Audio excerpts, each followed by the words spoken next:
उसके बाद दूसरी सुन्नत सजदे की ये है कि सजदे में सजदा पेशानी पे करना चाहिए या नाक पे करना चाहिए या दोनों पे करना चाहिए। सजदा पेशानी और नाक दोनों पे करना चाहिए या सिर्फ पेशानी पे करना चाहिए या सिर्फ नाक पे करना चाहिए। एक सवाल है जिसका जवाब उलमा ने मुख्तलिफ अंदाज में दिया है। फरमाते हैं कि यंबगी अन यस्जुदा अलैहिमा कुल्लिहा, के तमाम उलमा इस बात के ऊपर मुत्तफ़िक़ हैं कि सजदा पेशानी और नाक दोनों को ज़मीन पर टेक कर ही किया जाना चाहिए, दोनों सजदे में टिकना चाहिए। लेकिन उस आदमी का क्या हुक्म है जो सजदे में सिर्फ अपनी पेशानी तो ज़मीन पे टिकाता है लेकिन नाक ज़मीन पे नहीं टिकाता, नाक नहीं लगाता ज़मीन पर, तो क्या उसका सजदा हुआ या नहीं हुआ, उसकी नमाज हुई या नहीं हुई? तो इस बारे में उलमा इकराम की राय मुख्तलिफ हैं। नंबर एक फरमाते हैं कि देखिए, पेशानी सजदे में ज़मीन पर लगाना वाजिब है। पेशानी, खुली पेशानी का मतलब इसके ऊपर अमामा नहीं रहना या टोपी ओपी कोई कपड़ा बीच में हाई, ज़मीन के दरमियान में और पेशानी के दरमियान में सजदा करते हुए दोनों के दरमियान में ना बाल होना चाहिए, ना ही अमामा होना चाहिए, ना ही टोपी होना चाहिए, ना ही कोई और चीज़ होना चाहिए, बल्कि सीधा पेशानी ज़मीन को लगना चाहिए सजदे के मकाम पर। वयक्फ़ी बाज़ुहा, पूरी पेशानी नहीं लगी तो नहीं लगी, कम से कम पेशानी का कुछ ना कुछ तो हिस्सा ज़रूर लगना चाहिए। और इसी के साथ साथ नाक को भी ज़मीन पे रखना मुस्तहब है, और अगर कोई छोड़ दे तो जायज़ है, नमाज हो जाएगी। पेशानी तो रखना, पेशानी का कुछ ना कुछ हिस्सा तो रखना ज़मीन के ऊपर ज़रूरी है।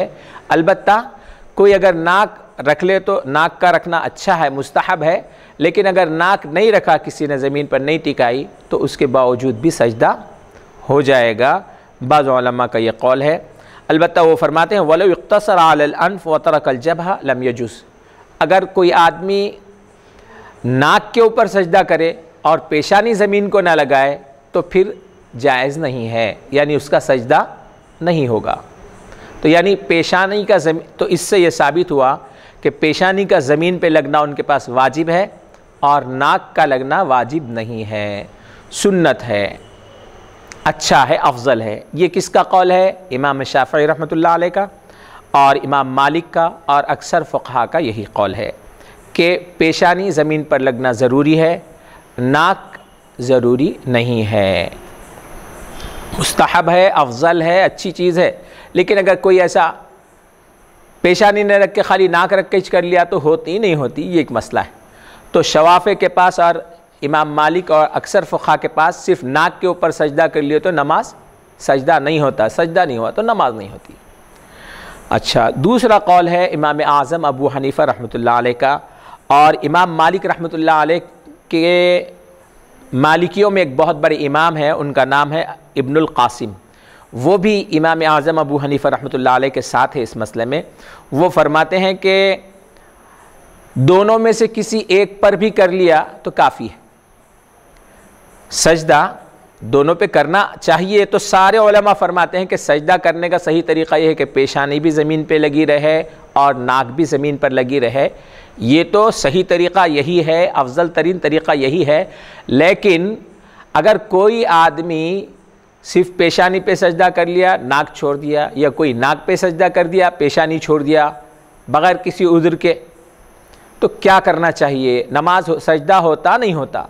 तो बग़ैर कोई वजह के, यानी ज़ख़म नहीं है, फुंसी नहीं है, कोई मार उर लगा हुआ नहीं है, कोई प्रॉब्लम नहीं है, लेकिन उन्होंने अपनी काहिली की वजह से या किसी और जल्दी की वजह से नहीं कर रहे हैं, नहीं लगा पा रहे हैं, नहीं लगा रहे हैं, तो उनका क्या हुक्म है? तो इमाम आज़म रहमतुल्लाह अलैह फरमाते हैं पेशानी लगो या नाक लगो, दोनों में से कोई भी एक चीज़ ज़मीन के ऊपर लग गई तो सजदा हो जाएगा।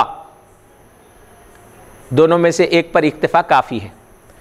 अच्छा, तीसरा कौल है इमाम अहमद और इमाम मालिक रहमतुल्लाह अलैह के एक बहुत बड़े फ़क़ीह है इब्न हबीब, इनका भी कौल है कि ज़मीन पर पेशानी और नाक दोनों का लगना वाजिब है, ज़रूरी है।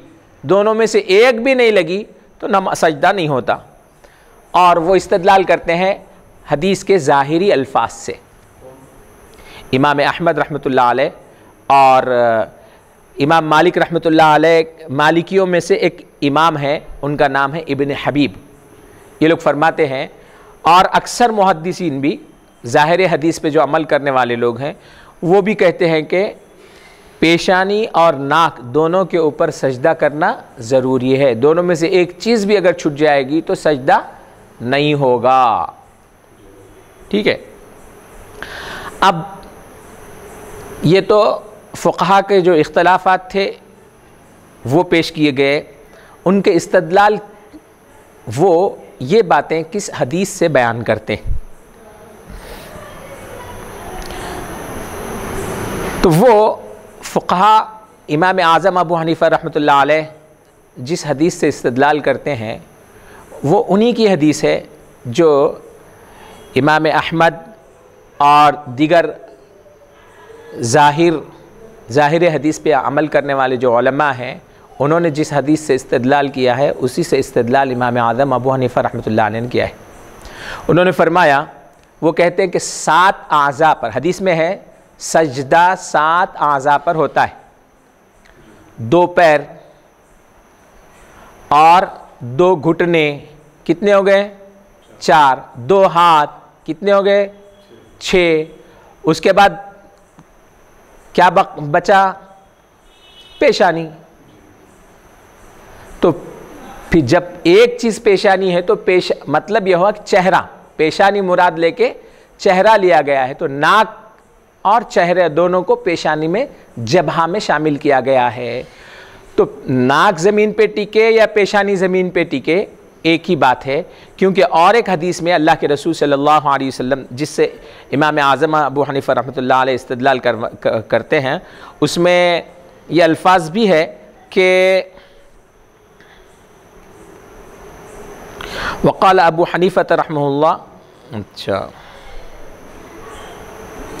तो इस तरह से अगर उनकी बात ली जाए, जो नाक पर भी करना और पेशानी पर भी करना मुराद लेते हैं और नाक और पेशानी को अलग अलग आज़ू समझते हैं, तो 8 हो जाएंगे आज़ू। हदीस में 7 आज़ा पर सजदे का हुक्म आया है। सुभान अल्लाह, सुभान अल्लाह। तो इसलिए इमाम आज़म अबू हनीफ़ा रहमतुल्लाह अलैह फरमाते हैं कि पेशानी और नाक को एक ही आज़ू शुमार किया गया है, इसलिए दोनों में से किसी एक पर भी कर लेंगे तो काफ़ी होगा। अगरचे के अफजल और सही तरीक़ा यह है कि दोनों को सजदे में रखना चाहिए।